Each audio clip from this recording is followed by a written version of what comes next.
Our speaker tonight is Raymond McDougall, excuse me.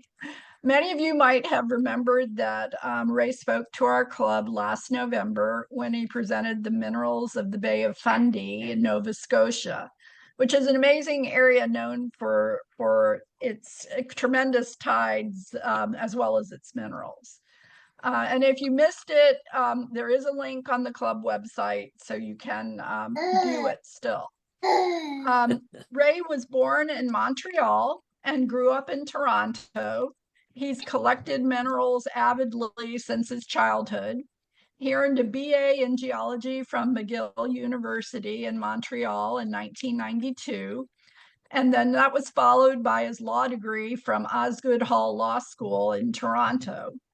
He worked 18 years as a corporate securities lawyer in Toronto with the firm Stikeman Elliott, making partner and working with clients in the Canadian mining industry.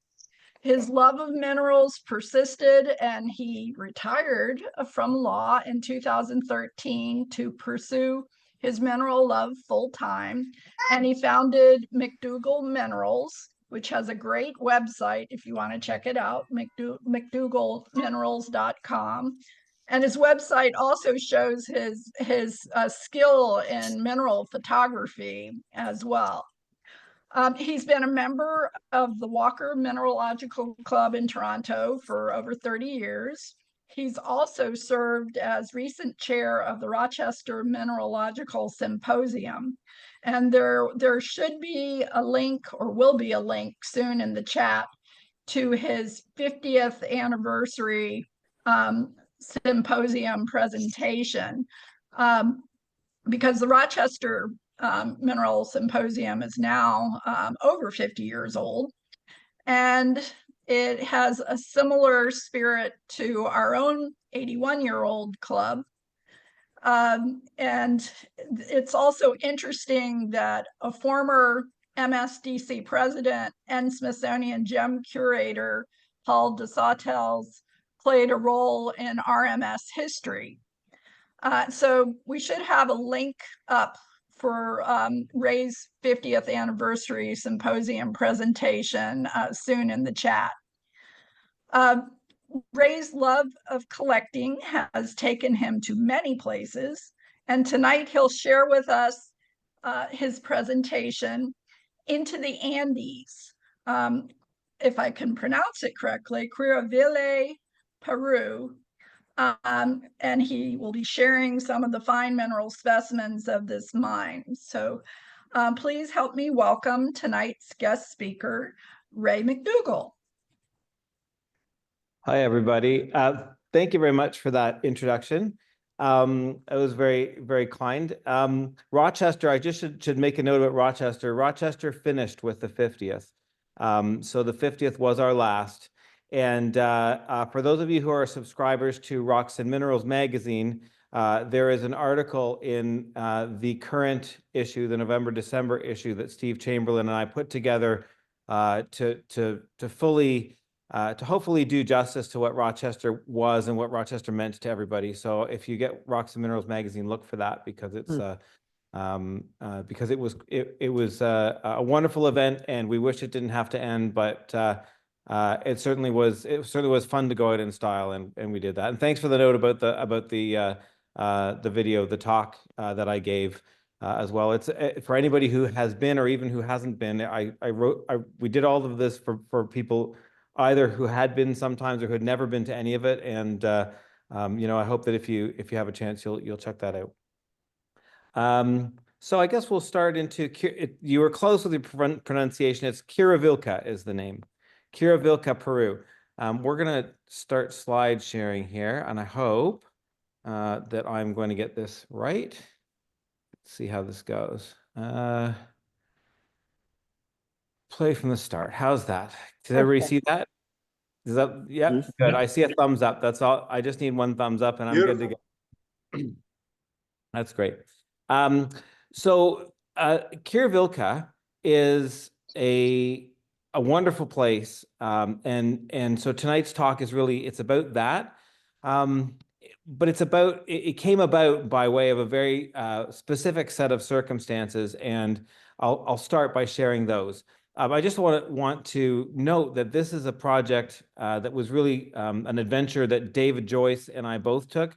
I'm sure some of you must know Dave. Dave was a mineral dealer for 30 or 40 years. He just recently retired as a dealer, but Dave and I have been collecting partners for decades and very good friends. And so this was a project. Putting these slides together was a project that we undertook together after this adventure. So you might wonder, how all of this came to be. It's not very often that one gets access to a place like this, and especially not at the level that we were, invited and given access. So, one of the things you might assume that if I was working as a partner on Bay Street, our equivalent to Wall Street in Canada is Bay Street. I was working on in the mining industry for 18 years of work dealing with companies, executives, mining projects all over the world. You'd think that I'd have the occasional chance to see a great mineral locality or acquire a great specimen. It's just not the case. In that time, I visited not very many mines. I sometimes had to tell people that really you don't want to spend money sending a lawyer to a mine. That's usually not necessary. But I did manage to visit some projects in various places in the world. Never a classic mineral locality until this, which came very late in my time as a lawyer at Stikeman's. I got a call. You may know that when you're living that life, there are no working hours. All hours of the day, night, week, year. Everything is a working hour, and you never know when your clients are going to call you. And I got a call on a Friday night, I don't know, 10:30, from one of my favorite clients named Adolfo Vera, who was super apologetic for calling me Friday night and asked if I had a few minutes to chat. And I said, of course, Adolfo, no problem. So we started talking. He started telling me he'd just been out to dinner and had a talk about acquiring a property. And so it was a very good talk, and he wanted to set some things down. He had agreed at that dinner to set things down in a letter of intent to acquire it for his company. Southern Peaks is the name of the company acquiring.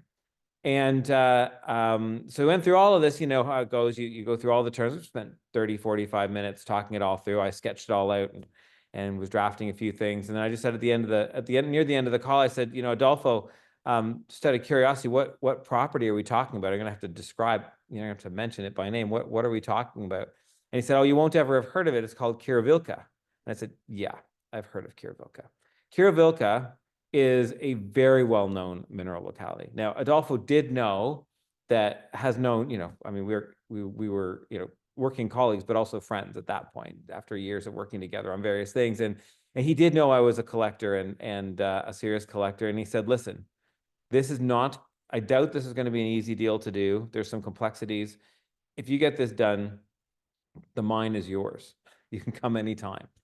And most of these deals get done, from a letter of intent to sort of final signed and done. Maybe it's a 3-month kind of process.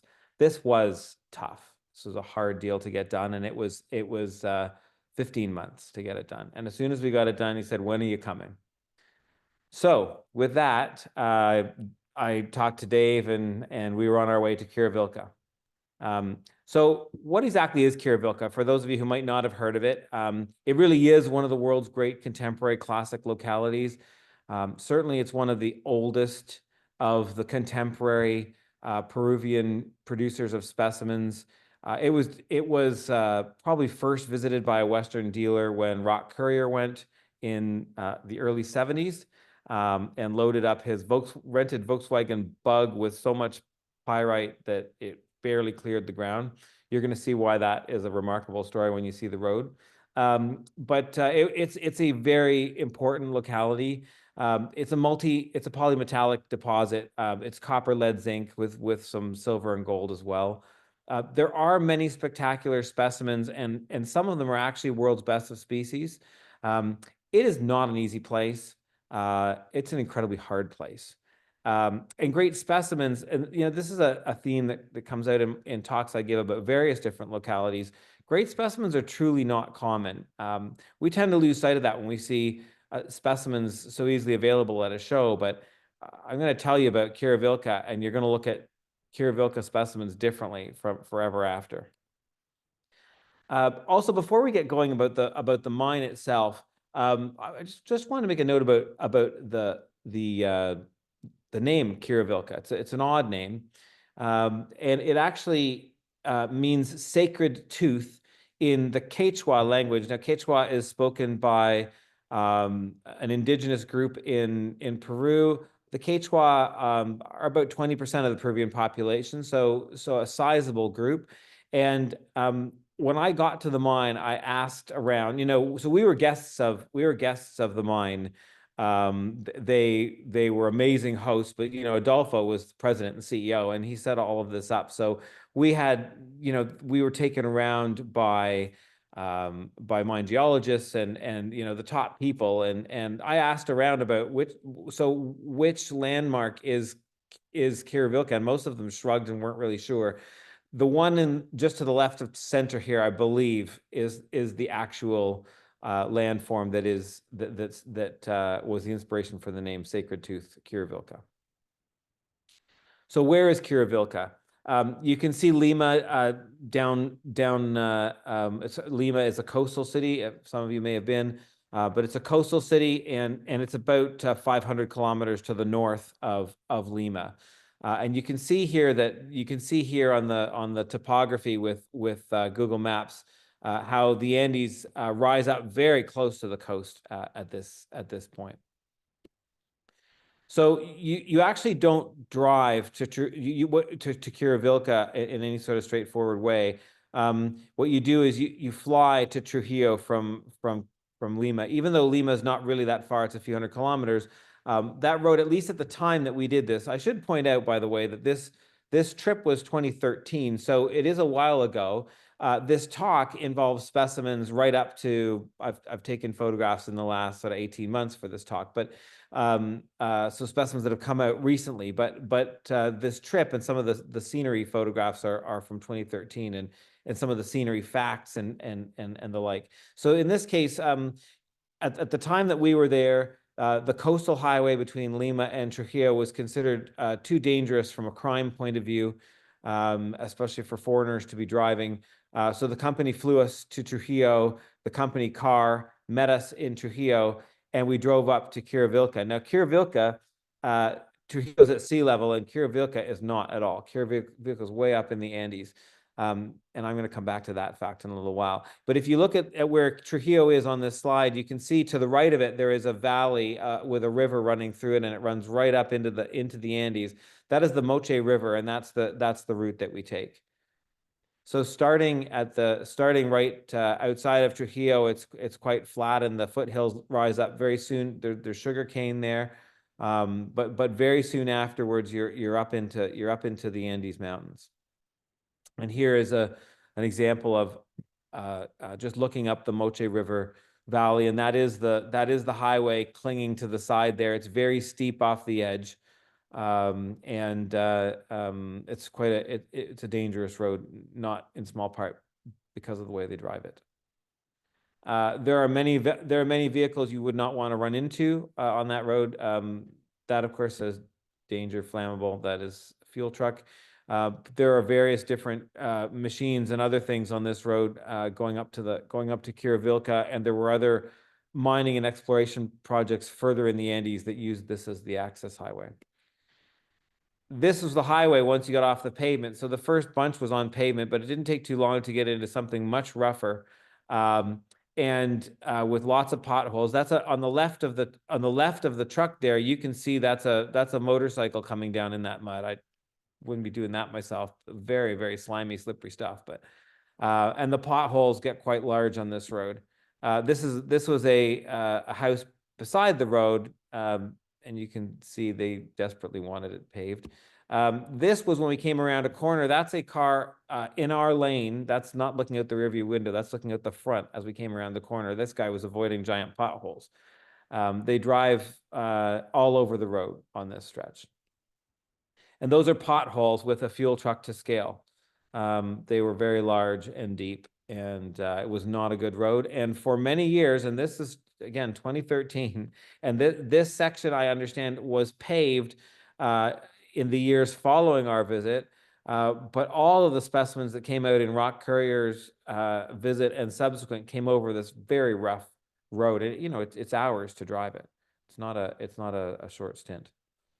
Once you got up into the mountains, we managed to get a little bit of clearing, and it's a beautiful place. And you do end up quite high. So Quiruvilca, the mining complex and the town, it's a company town. It exists for the one purpose. It's a working town for the miners, and it's not a place with hotels. It's not a place with amenities for public visiting, really, because it's not really that kind of a town. The population is sort of 9,000 to 10,000 people. And when we were there were tensions with other North American mining companies. Adolfo and Southern Peaks were based in Peru. That is actually that was a Peruvian company, not a North American one. But North American companies, particularly Canadian exploration companies, do a lot of work in Latin America, and there were some tensions with other countries, with other companies, and so we were warned that we should be cautious because not all North Americans were viewed fondly at the time of our visit. We had no problem whatsoever. Everybody we met was absolutely wonderful to us, very kind, very nice people, and it was an absolute pleasure of a visit from all the way from executives to miners. So, hey, Carolyn, could you knock that off? Oh my goodness, sorry about that. I'm just gonna stop for 1 sec here. I can't hear myself think. Hey, Carolyn, knock it off. Thank you so much. There we go. Sorry, I'll explain this one later. I promised Betty and Andy a cameo from our new puppy, and so it's a little chaotic in the house. Sorry, we're at Quiruvilca, and I'm going to show you a view of what we're looking at and where. So Quiruvilca is the town up in the upper right-hand side of the slide here, and that view that you're looking at is probably 4 or 5 kilometers from Quiruvilca on the right to Shori on the left. Now, what you can't see too easily is right down in the middle above Shori. That is the river valley. That's the river valley is right down there, and Shori is on the close side, and Quiruvilca is on the far side. Now, Shori is an important place because the mine administration, but also the mine mill and facilities are there, also the company housing and all of that. So this is where we were. I'm going to show you a couple of different views just to try to give you a lay of the land. Again, that's about a 4 or 5 kilometer span in that particular view. And if you're in the town and looking back down towards Shori, this water tower in the foreground is at the edge of the town, and you can see the mill and the trees down on the right-hand side. That's where the company headquarters and housing is, all of that. And that's the complex. You can see it's quite an established, it's a significant operation, and you can see that the tailings pond is actually up even higher above that ridge before the last ridge. And it's quite a complex place to put a mine of this size and stature because you're in a river valley, and you've also got to be pretty darn careful about it. This is the company housing here, and this was built by a Sarco in, I think, the 40s.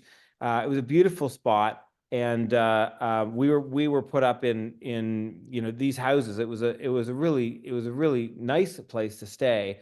Obviously, it's a place that's very unlike where the miners stay.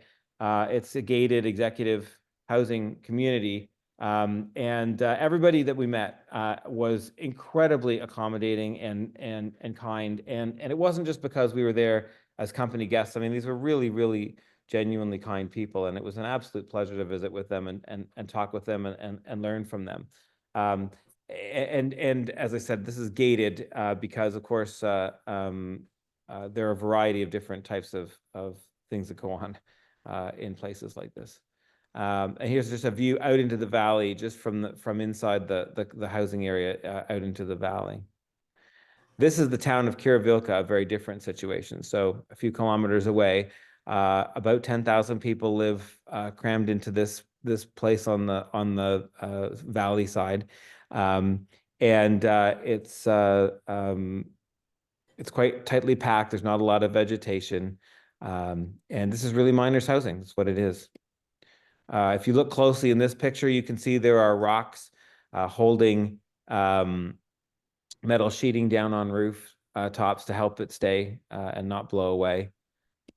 And if you look at this, it's pretty basic, but even at that time, they had very good satellite and cell service. You can see the modern satellite dishes, and the cell service at Qiruvilca in 2013 was better than it is here at my place now in Canada.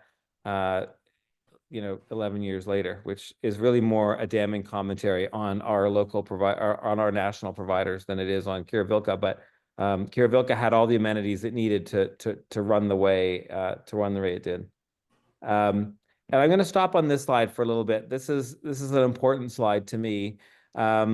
If you've ever been to faraway places looking for mineral specimens, they're not always in the place you might think, and in the end, this is where we found ourselves looking for specimens. This is just miners' housing at the outskirts, and I want to talk a little bit at this point also about mining communities and mineral specimens, because it's in many places it's forbidden for miners to be collecting and selling mineral specimens. Now, there's a couple reasons for that, and one is it's a safety issue.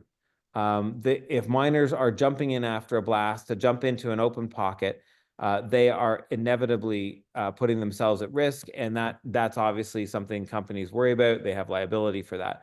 The other thing is they really don't want these kinds of activities to slow down production. Production at mining companies is 24/7, 365 with shifts. It's a machine. It's always churning. It's always milling stuff out. If you have people stopping to pick up pretty crystals, it's going to slow things down. And so it is very common in the mining industry that it's forbidden for miners to have specimens. And at other times, it's okay. The company from whom this mine was acquired by Southern Peaks, by Adolfo's company, the last owners forbade mineral collecting. And we were there not really that long after the change in ownership. So when we went asking for mineral specimens, we literally got the question, what's a mineral specimen? I've never heard of that. Which of course is very funny coming from a place that's been producing world-class mineral specimens by that point for at least 40 years. Regularly to the market for 40 years. And surely before that, there were others. And then even the world has changed a lot. Even by the time that we were there, it had changed a lot. Because if you go back to the 70s when Rock Courier was going, or the 80s and 90s when Frank Melanson was going to Brazil, when these guys would go and people would wait for them to bring, hard cash to buy a mineral specimen. That's not the way the mineral world works anymore, as so many of us know. Specimens don't wait in country for buyers. They are on a regular conveyor belt to particularly to Tucson, but other places as well. But so to Munich or to St. Marie, to the big shows, and those operations or those patterns are year round. There are runners who will come up to Quiruvilca every couple of days on behalf of the mineral dealers in Trujillo. The Trujillo people will sell on to Lima. Lima will sell on to Tucson. And so it doesn't matter if you get there in April. They're packing the next shipping container to go to Tucson. And when it gets there, it stays there until the crew gets up there to get it all organized ahead of when selling happens. So unless you're intercepting a mineral specimen in country, you're not as likely to find things as was once the case. And coming upon a real treasure when you're doing that kind of buying now, it's pretty tough. You can do it, but it's tough. Now, I'm going to give a quick history of Quiruvilca, given the length of mining you can see on this slide. You can see how quick the history is. But mineralization is an 18th century discovery, goes way back. And early mining started during the 19th century. And then we had the first larger scale corporate mining in the early 20th century with a pause, and then operated continuously from 1940 to 2018. You can see the names. Asarco was by far the longest operator of Quiruvilca, and Pan American came in later than Southern Peaks.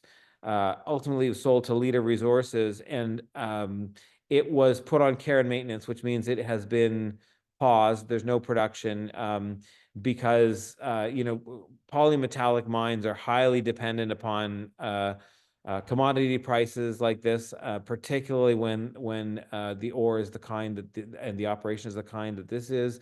It's not a huge profit margin, so at the end of the day, it's all about the commodity price, and it was hard to maintain it at prevailing prices. It would be different if gold was a larger component of the ore, but it's not. And so I don't. Last I heard, which was earlier this year in 2024, it was still not operating. It was being visited by small scale miners. I suspect some of that is for specimens, but I don't know. Specimens are still coming out. So whether it's for specimens or whether specimens are a happy byproduct, there are still things dribbling out, but in very small numbers. It's not substantial. It's the current operations are paused. Just another view of the town.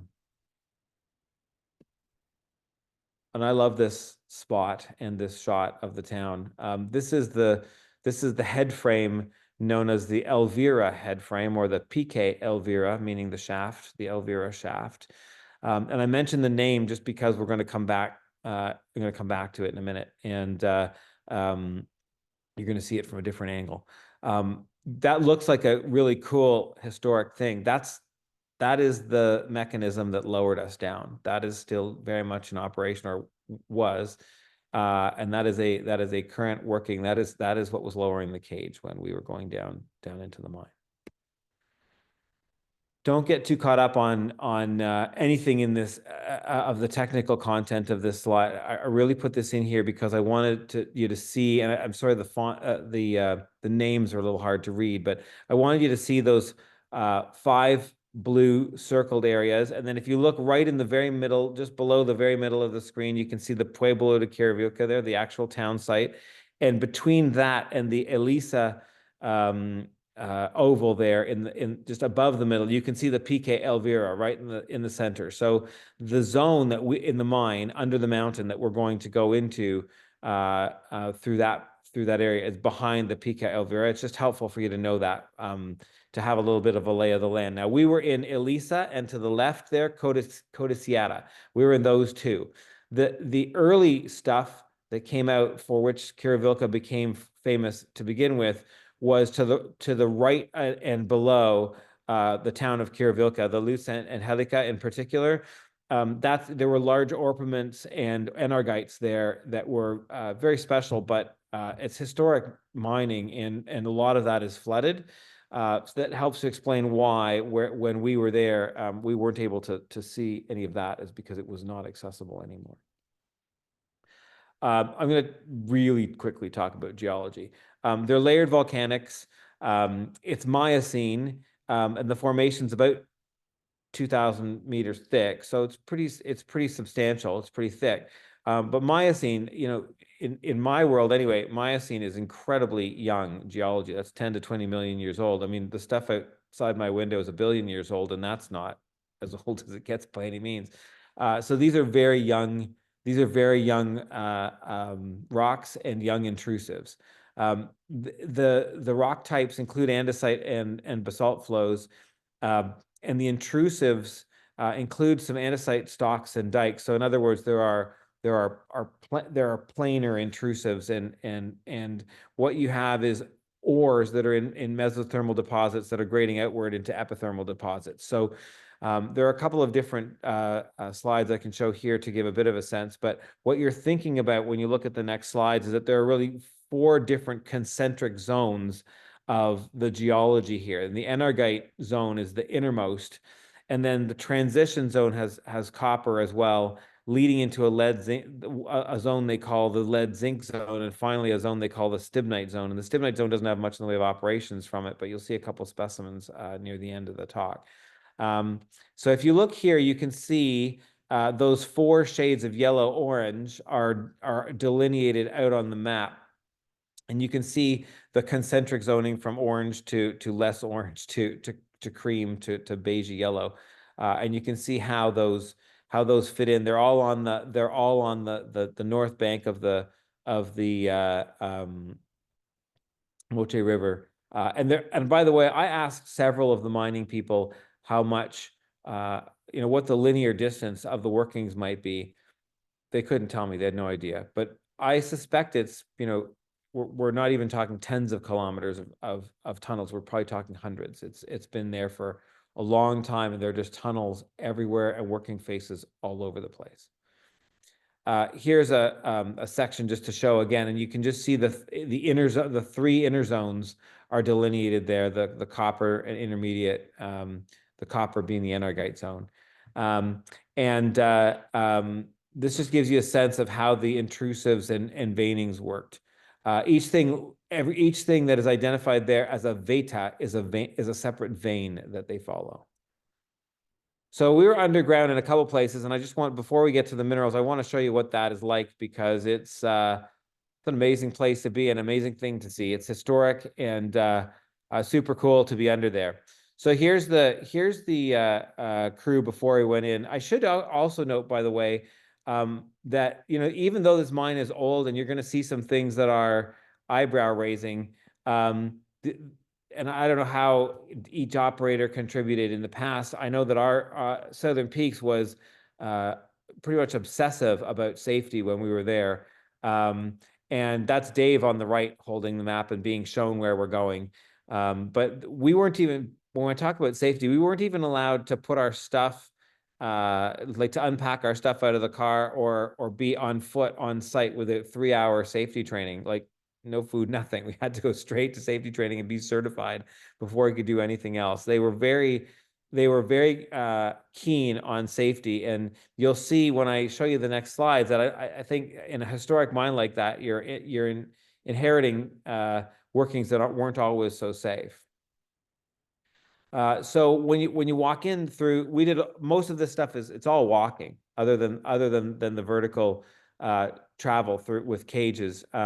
It's all walking, and you're doing a lot of walking, kilometers of walking underground. And you can see in this slide, there's rail car tracks for the ore carts.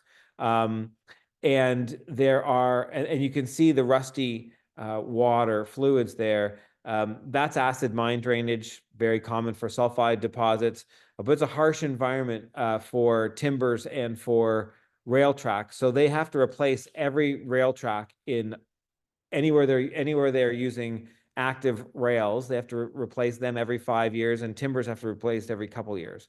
And when you think about the scope of the workings, you can understand that although obviously once they're done in certain places, they will let whatever happens happen.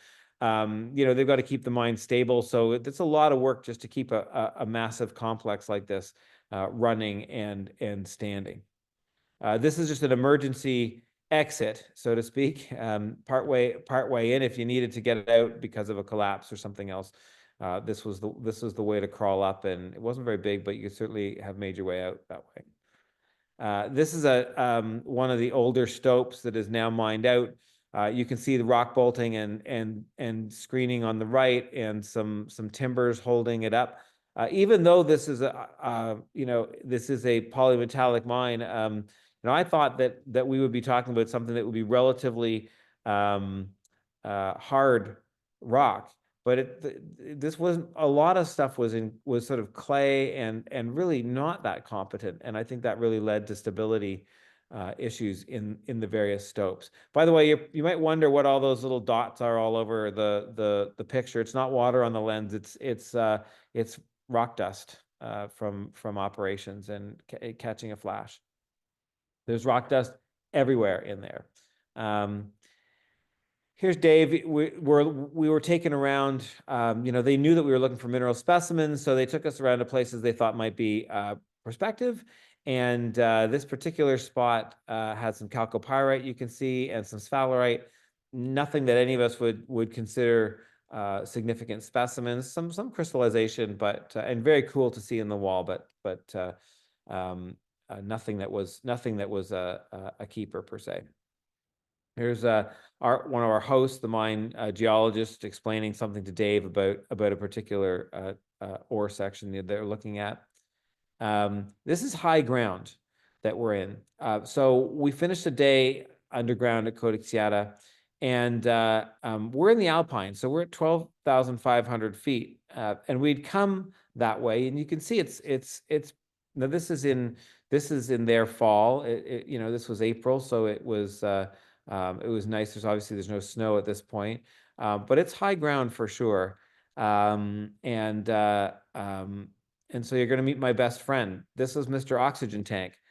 I had no idea that I reacted to altitude. I've been at altitude before. I've never had a particular problem. Possibly didn't help that we drove from sea level straight up in a matter of hours, had a fairly sizable, nice dinner when we got there, walked around for several kilometers underground. By the way, these are all massive no-nos if you have any sensitivity to altitude. And I had no clue that I had sensitivity to altitude until I woke up on my night after the underground day at Quiruvilca, and I was having some very interesting breathing, very fast breathing.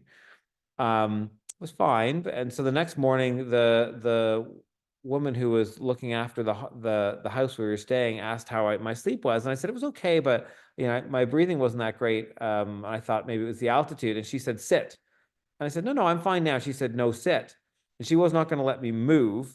She literally was put her hands on my shoulders and sat me down, and they called the company doctor to come over.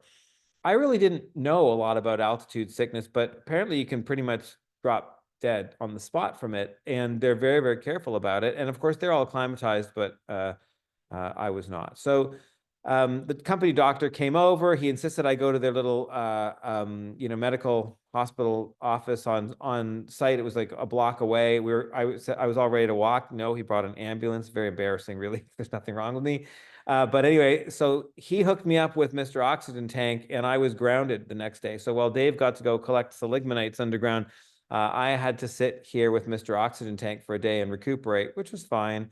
I had a good book, but when you're all the way to Qiruvilca, you don't want to be reading your book in front of a fire. And Dave did get some nice little seligmannites out. But anyway, such is life. I was fine afterwards, and I was cleared to go back down underground. So we went to Zona Elisa. This is in the lead zinc zone, and you can see these are ore carts that get a lot of work. And this is the entry. Now, the building at the top is the Pique Elvira. So that is so you can tell from this, if you've been following the maps and everything else, you can tell that we are in the complex, that we're gonna walk underground to get to the shaft right underneath the Pique Elvira. It's going to lower us down, and then we're going to keep walking in the opposite direction for I don't know how many kilometers, but a while anyways, maybe a kilometer or something underground, before we get to our next destination. So you can see it's all nicely timbered and railed, and there's that rusty water that eats the rails. Here's the cage to go down. This is when you get to the access ladders to go up to the stope to see the active working face. There are, I should point out, this is this mine, when we were there were about 60 different working faces like this, with teams of perhaps 6 people to 8 people working each stope. So 60 active slopes working 24/7, 365.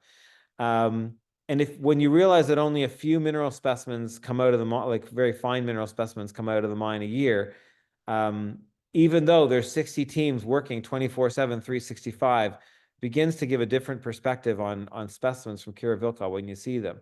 They're really, really not common at all. So up we went to have a look at this stope and see if there would be any mineralization that we could collect, or at least just enjoy seeing what they were doing. And when we got in there, there was a lot of dust. It was very dusty, and lots of timbers, lots of fresh timbering to keep that not so competent rock holding up. And just in case you're worried that the ceiling might fall on us, this is what was holding it all up. If any of you ever had played the game Kerplunk in your childhood, it was a game with little plastic sticks that you would stick through a tall cylinder of plastic, and you drop all the marbles in and you'd pull out one at a time and try not to be the guy who released all the marbles. This reminded me of the sticks in Kerplunk. And these are the fresh timbers, and there are absolutely no problems where we were. It's just it's striking when you look at it. And here is a pile of chalcopyrite and sphalerite along the veining where we were underground. Here's a pocket with chalcopyrite and sphalerite. It did have some small crystals, but small and yeah, modestly formed crystals, just in behind some of that shoring. And then here we are waiting for the cage. If you've been underground at a mine, you might know that the cage only comes by once in a while, and so you might be sitting there 20 minutes or half an hour waiting for the next one to come. And it's a place where miners and mineral folk can sit and chat and trade stories underground. It's cool. Many minerals have been found at Quiruvilca. Not all of them in superb specimens, but many of them in important specimens. So you can see there's a fair mix, a lot of sulfides and sulfur salts. That first, that all the way down to, but actually I see it's baumhaurite there. I think it's been renamed as Argento baumhaurite. But anyway, all of those are sulfides and sulfur salts. And then there are a few other accessory minerals present as well, mostly minor for the accessories. Some nice barites, but mostly very minor. These are the minerals that are of particular significance for specimens from Quiruvilca. As I said, the pyrites were probably the very first famous thing. The pyrites and the orpiments were the very first famous things. The pyrites were, at the time they were found, it predated Juan Salat, and they are really some of the best. It was probably the locality that produced the most desirable octahedral pyrites in its time. Of course, other things have come along since, but it became very famous for desirable octahedral pyrites. But the orpiments got quite large. Hutchinsonite is a rare thallium mineral. We'll see in a bit, but it was really not known in large crystals at all. It was known from Europe and in tiny micros, and these crystals are the world's best. The enargite crystals are quite something. Bournonites as well, large specimens of native arsenic, and then some realgar, barite, stibnite, and tennantite. The stibnites are probably the sort of the more recent of all of them in terms of discovery. So we'll look at some pyrites, and here's a classic octahedral pyrite from Qiruvilca. That's 7.5 centimeters across. Very nice, very sharp, and they're very bright. Hard to photograph pyrite because you get lots of burnout if you're not careful. I've given credit for specimens and photos at the lower right, so you can see John Betts graciously helped out with some of the photographs. This is a specimen that Dave actually acquired from one of the miners when we were down there, and you can see it's a very nice combination of crystal forms. You have the dodecahedron with those sweet little octahedral triangular faces as a modifier. That's on quartz. A more complex specimen that's 9 centimeters from Quiruvilca. Very nice bright pyrite. Another nice combination of several forms of crystal of pyrite it's a sweet little thing intergrown with sphalerites and galena from John Betts. This was the specimen that I bought at the door on that rainy stretch of miners' houses from the wife of the miner at her kitchen door. This is an 8 centimeter piece. It's an octahedron, completely overgrown by dodecahedral pyrite crystals. It's brilliantly lustrous and a beautiful specimen. Enargite, it's famous for enargite. Enargite is not really a rare mineral, but really good crystals of enargite are not common. And Quiruvilca has produced some of the world's best without question. This specimen is a John Betts specimen, but it had also been in the collection of Steve Chamberlain. If you know Steve was the chair of Rochester for over 30 years prior to me, and a good friend of mine. This was in Steve Chamberlain's collection before it got to John. Very nice piece. This specimen was in Scott Rudolph's collection before it was in mine, and it is 8 centimeters, so nice, large, sharp crystals. Again, the combination there with the pyrite. The orpiment gets very, very nice, and I don't know how many of you have orpiment in your collections or have had any experience with orpiment. It is a very frustrating mineral. You can actually damage the crystals with the pad of your finger. They are so soft. So if you run the pad of your finger along the edge of a small orpiment crystal, you will bruise it. It's incredibly fragile stuff. It's very brittle. And of course, it's light sensitive. So it needs to be kept in the dark if you love your orpiment. But if you do that, it's a wonderful mineral. It's actually quite hard to get really nicely crystallized orpiment, and Qiruvilca is one of the few localities in the world that has produced really top crystals. And they got quite large at Qiruvilca back in the day. Most of those early ones were not well cared for. They were not collected professionally. They were therefore quite rumbled and damaged and also darkened and cloudy because of the light. So specimens that were collected in more recent times have been cared for a little better. Here's a beautiful old-time specimen that did make its way into the hands of somebody very knowledgeable. This was in Rock Courier's collection. Beautiful 10-centimeter specimen of orpiment with barite crystals from Quiruvilca. This is a beautiful, beautiful piece. This is a smaller one from this was in Tracy Kimmel's collection and then came to me. And it's a beautiful rich colored crystal. It's now in Ronnie Van Dommelen's collection. And it is 3.5 centimeters, the total specimen height, but a real beauty. And this is a 5.5 centimeter specimen. You can see really nice translucency, lots of color, lots of play of light, very brightly lustrous. And you keep them in the dark, and they seem to do just fine. So this is another style of orpiment that came out in the I would say 2010 to 2014. These little balls of crystals with barite crystals, and this is an impressive piece, 11 centimeters in incredible condition considering the size. And one of the things you need to think about is the fact barite's quite heavy. So every time this thing has been moved or shifted in a box or anything else, the crystals of the orpiment have been risked. And you can see there's a little bit of touching on some of them, but it's a wonderful specimen. That's in Yaroslav Hersel's collection. Yaroslav is a remarkable person. Many of you may know he's an absolute expert on world minerals, and he's spent a lot of time in Peru, and he was helpful with some photographs for this presentation as well. Tony Peterson's a Canadian who's doing wonderful photomicrography. This is a beautiful photograph of his showing orpiment crystals with realgar from that same time period, probably from 2012 kind of time period that would have been collected. Hutchinsonite. So the crystals of hutchinsonite are generally not large. Some of them will actually have a glint of red in them. Hutchinsonite's one of the only known thallium minerals. You have to wash your hands if you've been near it. Thallium is dangerous stuff for humans.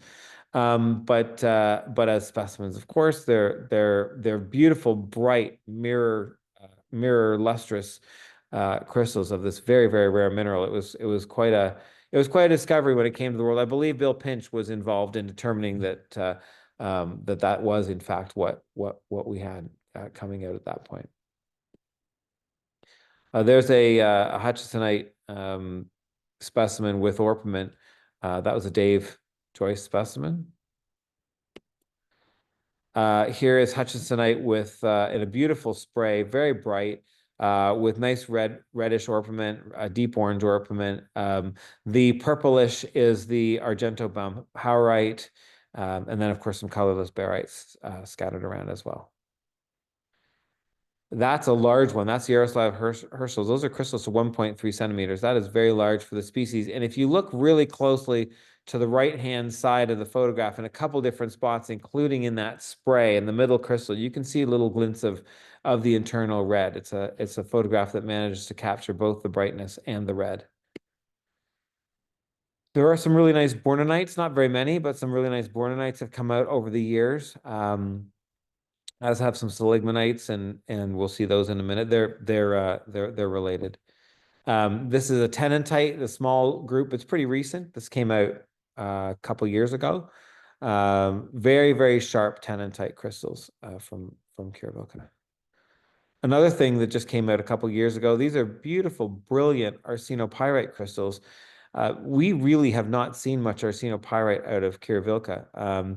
It's not a common mineral there, and these are really beautiful things, really, really lustrous and sharp, mirror bright. This is a wonderful specimen, a wonderful photograph, again by Tony Peterson. Brilliantly done, excellent resolution, just a wonderful piece and wonderful resolution. There is jamesonite in the mine. It's not that common. Soon after Adolfo and Southern Peaks became the owners of the mine, Adolfo was up at the mine, and he was there when they hit a pocket that had jamesonite in it, and he kept a piece for me, and he sent it up to surface. And when he got up there, he asked where it was, and the miner had gone to clean it off with a hose. So that was the end of my jamesonite. I never got one. This is barite, again, from that same find with the orpiments. These are large specimens. It's a 17-centimeter specimen, pretty hefty, with nice blocky barite crystals on. And another Tony Peterson close-up with the barite orpiment combo. Beautiful photography he's doing. Oops. One more with the barite. And not a huge specimen, but doesn't need to be if it looks that good. Just beautiful. On to realgar. Realgar is also present, another incredibly soft, light-sensitive mineral that becomes, that's hard to collect and care for in such settings. I mean, you've seen what life at the mine is like. You're climbing ladders, you're going up and down. Everything that comes out of that mine has to go into something so that you can cling to ladders and everything else when you're going up and down and everything else. It's a miracle that some of this stuff comes out in lunch boxes and every other way that it must come out to remain intact and in such good condition. So when we're also particular about specimens without damage, there's a reason there's so few of them. It's quite a process even to just drag them out once they've been collected. Here's some more realgar crystals on orpiment. Beautiful, transparent, absolutely transparent crystals to a centimeter. Not big, but beautiful ruby red crystals. It's really, really nice material. And you keep them dark and they're fine. You just have to keep them out of the light. This is a Tony Peterson photograph that I call Into the Mouth of Realgar. It's not very big, but it's such a cool photograph. Wonderful thing. Very, very sharp realgar crystals. So some of the ones I've seen do not have these sharp striations to this extent. This is really, really fine material that he acquired. Beautiful piece. This is a Yaroslav Herschel piece, and it's remarkable for the size, if not the beauty. Rhodochrosite we normally think of Sweet Home or something with a little bit more zip, but this is rhodochrosite from Qiruvilca. I'd never seen it before. Yaroslav shared this photograph with me. One of the interesting things about this specimen is that it's hollow on the inside. So when you look down the middle, I don't know if it's an epimorph after something that was the core or exactly how that's happened, but probably something like that.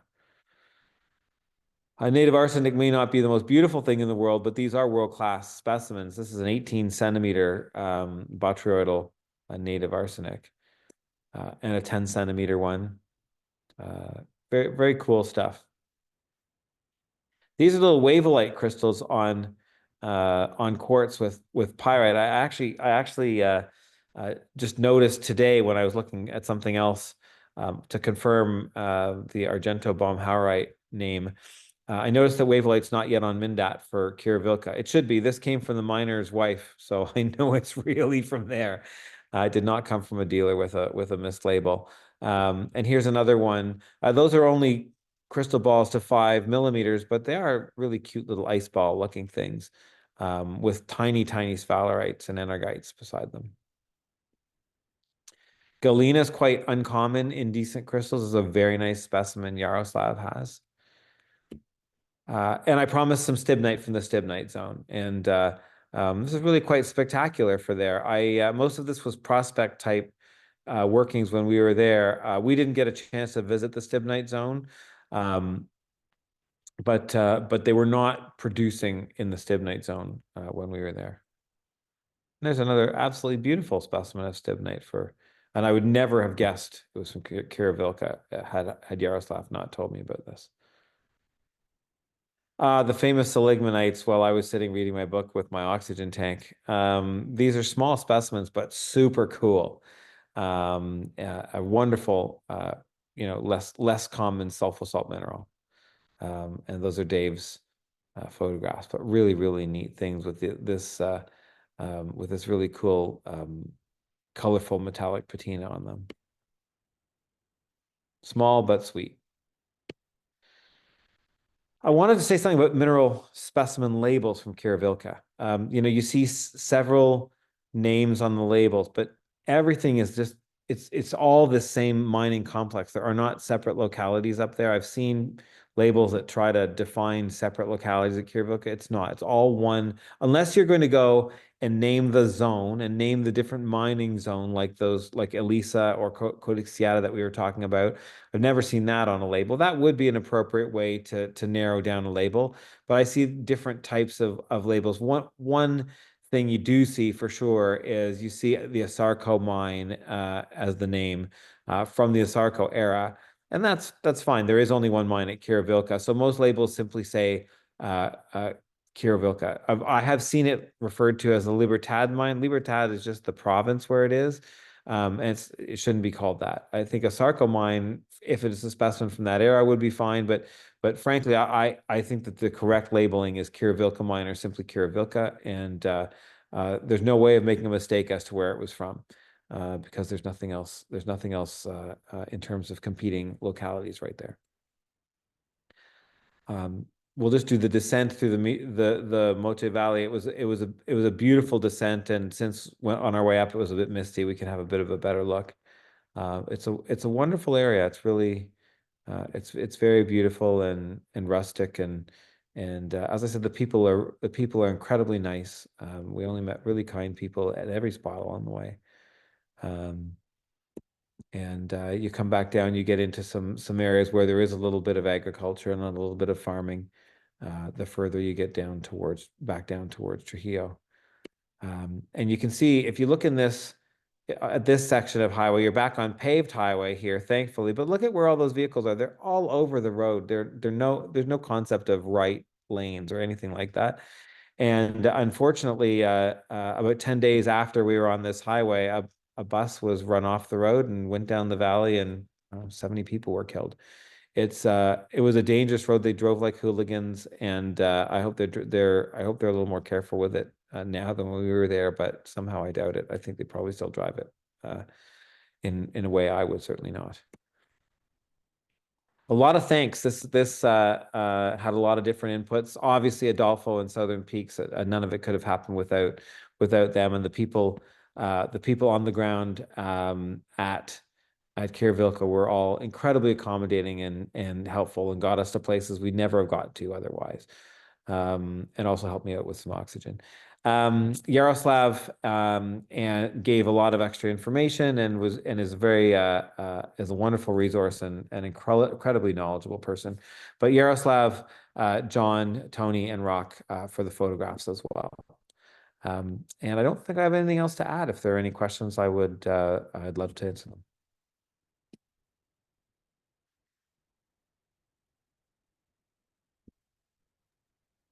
That was an excellent presentation. I'm sitting here laughing because it's so cool. Thank you. Thank you so much. Oh, you're very welcome. It's my pleasure. And that I was talking with Annie and Betty earlier on when we were just making sure all our connections were going to work today, and just mentioning, one of the things that you learn the longer you're in mineral collecting is that all localities are fleeting. Like, it doesn't matter whether it looks like it's a rock cut that's going to be there for another 100 years. It doesn't matter whether it seems like there's endless stuff. There never is endless stuff. You've got to go when you get the chance. You've got to, when we had the chance to go to Quiruvilca, it looked like we could go again anytime. But in the end, life happens, and mining didn't work out the way they expected it to, and it wasn't possible. It wasn't possible. We hadn't planned to go back right away anyway, but you've got to be in the right place at the right time sometimes, and I'm just so grateful that we were for that, because it was a wonderful insight into what the Peruvian mines are like, and it was a wonderful chance to meet really nice people, and to see a really interesting part of the world, interesting place, fascinating mineralogically too. Well, glad you came out of there alive. It looks bad when you look at the pickup sticks, or the kerplunk sticks, but it wasn't particularly. We didn't do anything. I mean, I'm sure lots of people on on this Zoom call. I mean, I've collected in a lot of places that aren't entirely stable, or have various different safety considerations, but the precaution to take for pretty much everything. And as long as you remind yourself that they're just rocks and you're not going to go that final step and do something stupid, you're okay. Those guys, it did look dicey in some of the places where it was no longer being mined, and you would have been asking for it to go into some of those spots. But where we were was totally fine. Ray, what happens to that town of 9 or 10,000 people when the mine shuts down for maybe forever? Who knows? It's a great question. I wondered the same thing. And I looked up the census number today to see if they had changed anything, and it's still the same number. The 24 number is still the same number, which means you'd expect there wasn't a great exodus.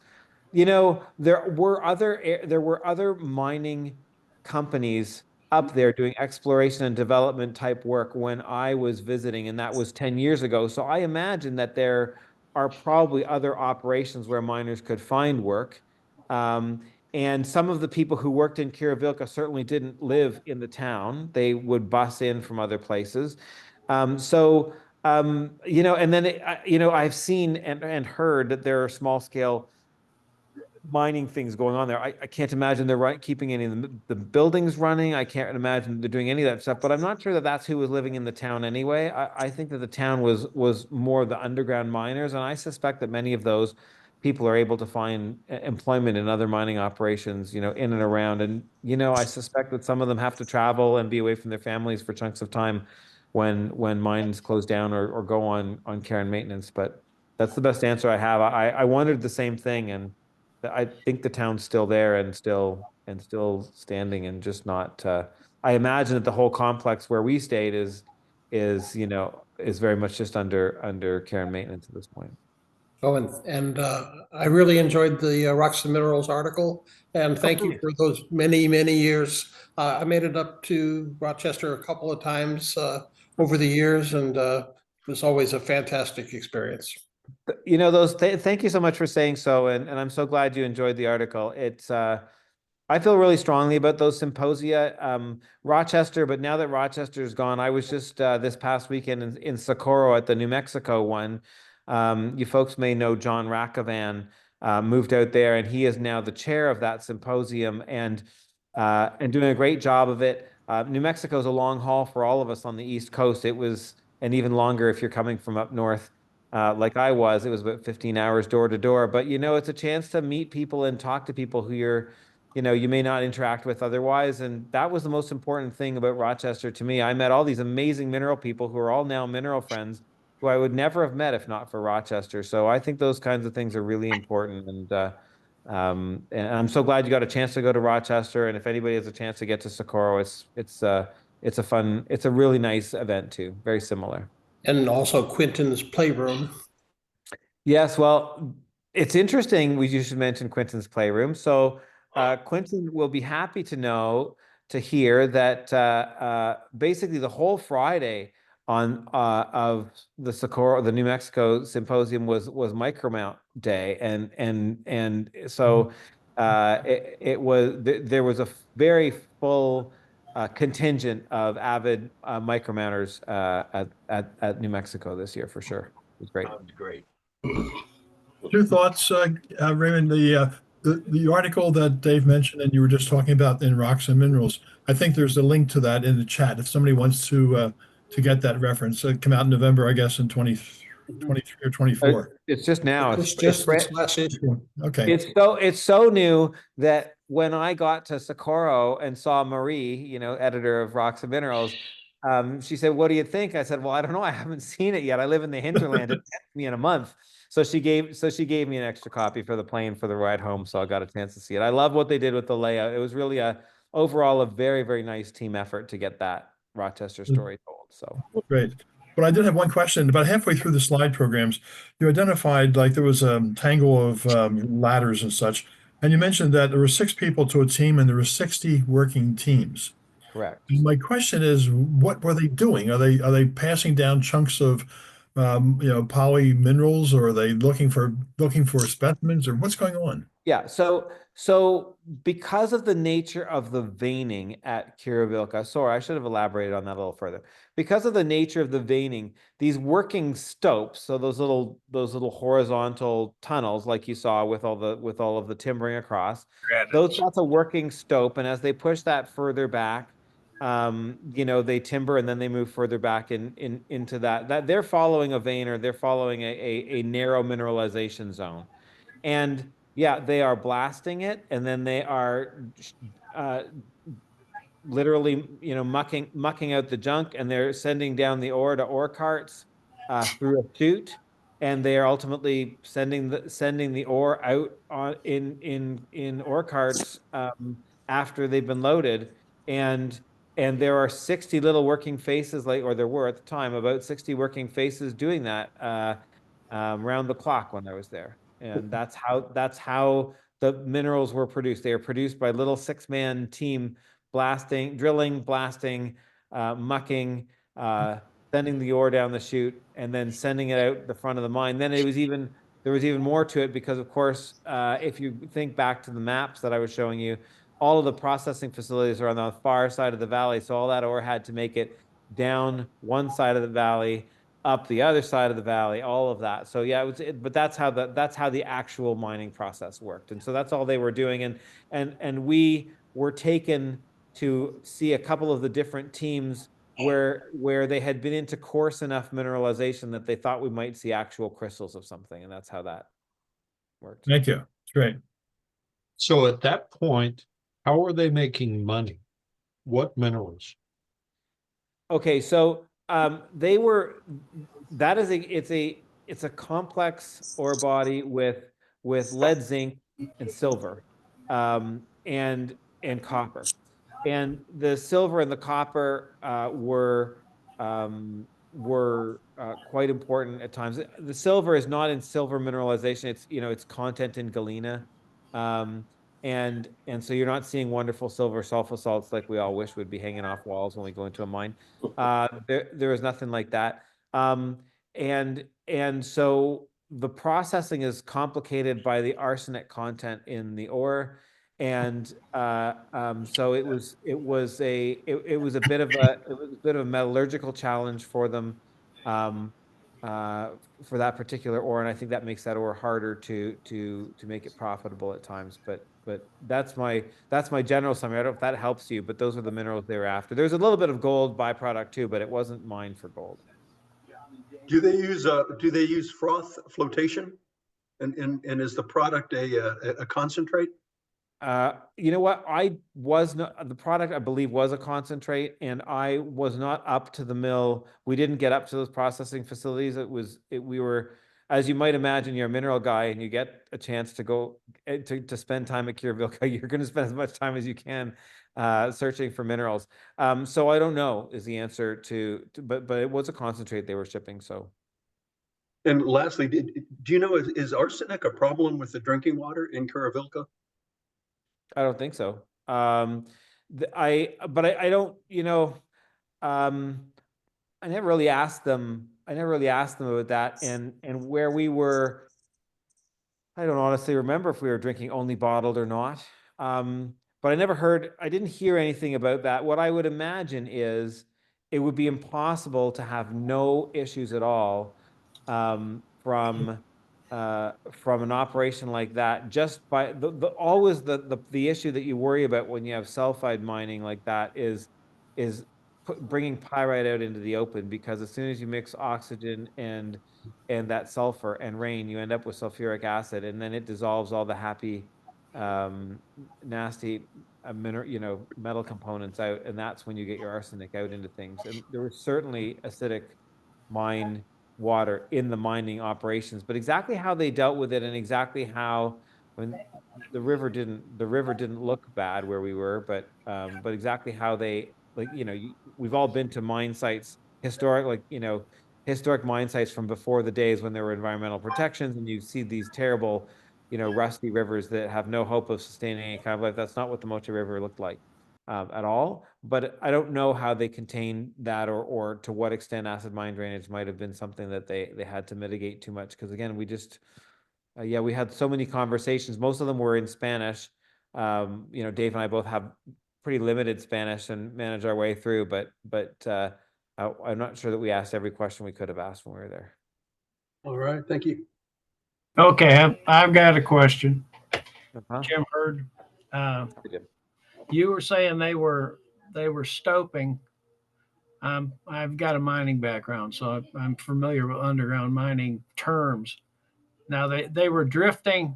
They were drifting in the vein, and their stopes were running vertical.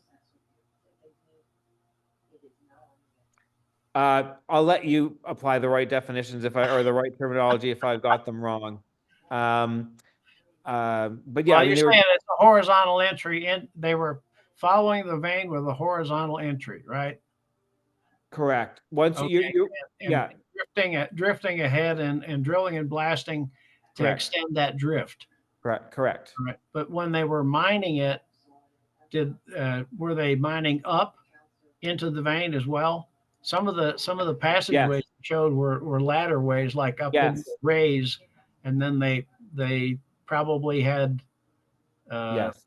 a false floor up there they were working off of and drilling and blasting vertically above them to break Yeah, I didn't, in the working areas where we were, they did not, I didn't see any false floors. The only flooring I saw was to join one ladder to the next kind of thing. But they were definitely following things. They were definitely following things vertically at times. I'm not I'm not sure. And both the words drift and stope were used when we were down there. But whether or not I'm missing something in translation with the Spanish, I Okay. All right. I might be using it wrong, but. Are those mines really hot in temperature?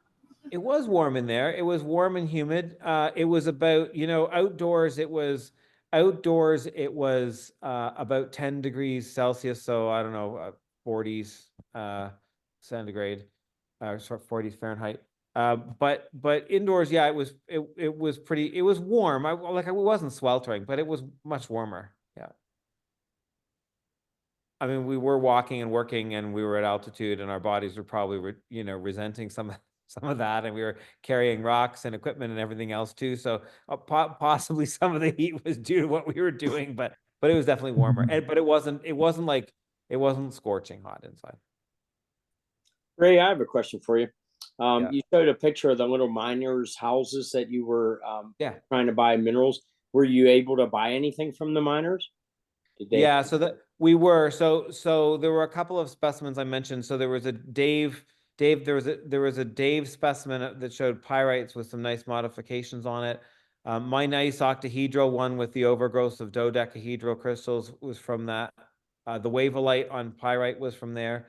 So we were able to buy a few, and we were able to buy them in other spots in town too. but very few.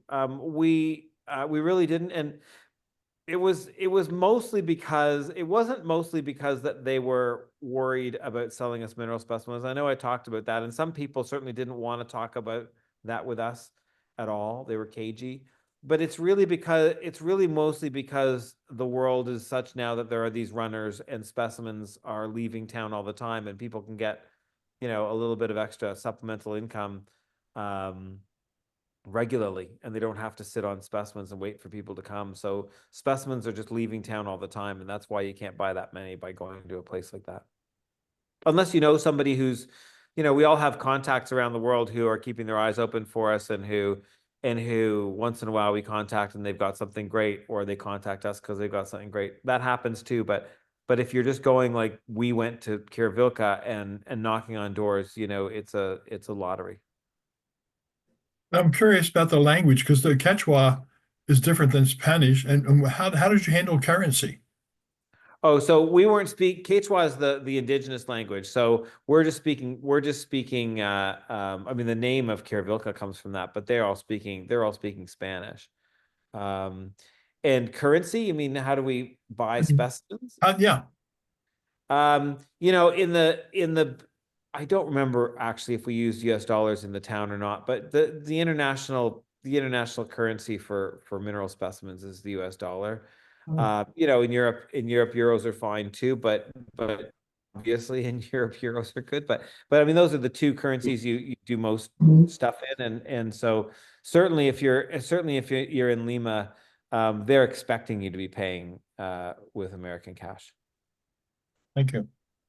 I should note, by the way, that Lima is a pretty dangerous place for buying minerals. We didn't really know how much, but we were in the area where there were specimen sellers, and we were passed by a couple guys with M16s being chased by people with other machine guns, and we ducked into a mineral store to avoid that. And Dave did have his. He had a relatively small, not a nice SLR camera. He had a small pocket camera at the time. It was stolen off his person while we were there. It was it's not an easy place to. Your better bet is to go and see people in Tucson. You won't have the same experience. Lima's an amazing place. Peru's an amazing place. They're great places to go, but for mineral buying, you just want to be thoughtful and cautious and make sure you've got some good advice from someone who knows what they're talking about before you do it. Very good. Any other questions for Ray? Let me just add a special thank you, Ray, for showing the mining pictures, because a lot of times we'll see just mineral specimens and not really see where they're, the conditions underground. My pleasure. I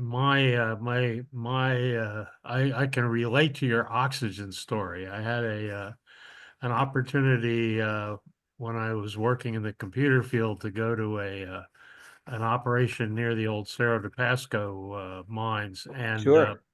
And so you're going up. I don't remember what it was, 14,000 or something like that, and we were in a taxi cab, and the taxi cab had its own portable oxygen equipment.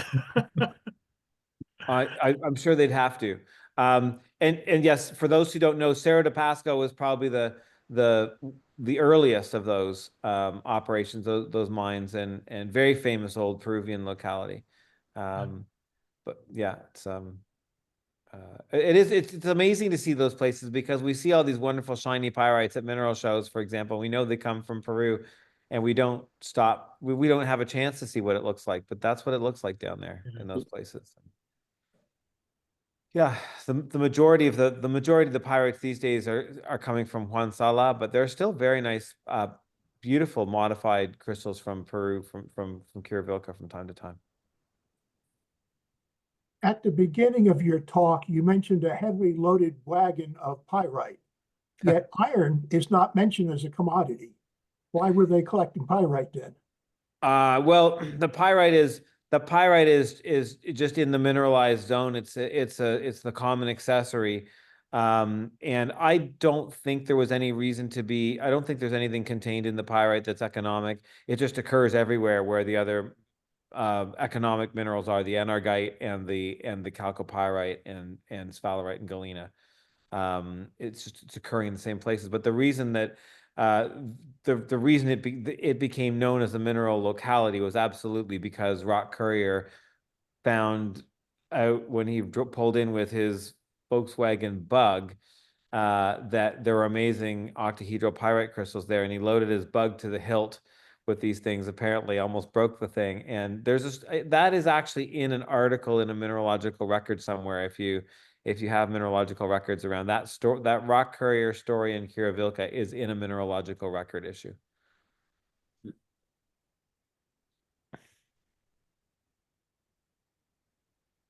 Well, Ray, thank you so much. That was a wonderful talk, and that makes two wonderful talks. I really enjoyed your other talk. Very welcome. On the Bay of Fundy minerals, and so thanks again, and I can't wait for your next talk.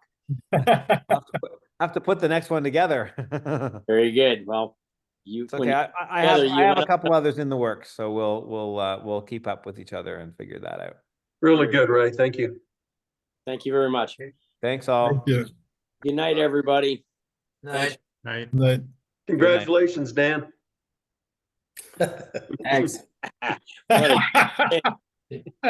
Uncontested.